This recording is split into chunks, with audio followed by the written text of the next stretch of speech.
केन्दुझर जिला सांसद अनंत नायक झुंपरा ब्लॉक रे पहुंची 22 कोटी पंचायतर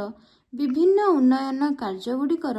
अग्रगति किपरि चलिछि, निर्धारित समय मध्यरे कामगुड़िक संपूर्ण हेउछि कि नाही, निर्माण समय रे किछि प्रशासनिक असुविधा सृष्टि हेउछि कि नाही ताहा टिकिनिखि तदारख करिथिले एवं ग्राम रे चलिथिबा उन्नयन कार्यगुड़िकर अग्रगति करिबा समय रे असुविधा सृष्टि हेउथिले प्रशासनिक अधिकारी माने घटनास्थल को जाई आलोचना माध्यम रे असुविधा को दूर करने विभागीय अधिकारी को सांसद परामर्श देथिले।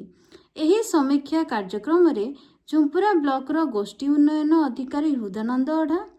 तहसीलदार रोहित कुमार बाग एवं ब्लॉक रो विभिन्न विभागर अधिकारी माने उपस्थित थिबा बेले विभिन्न विभागर सांसदक प्रतिनिधि माने मध्य उपस्थित थिले। झुंपुरा ब्लॉक को साधारणतः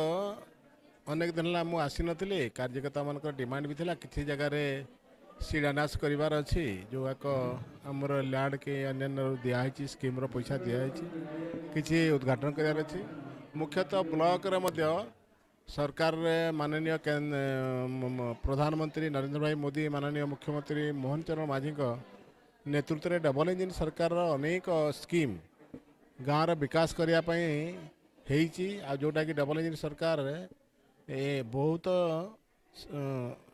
डेवलपमेंट काम आग सरकार अपेक्षा करुँच कम समय दिन भितर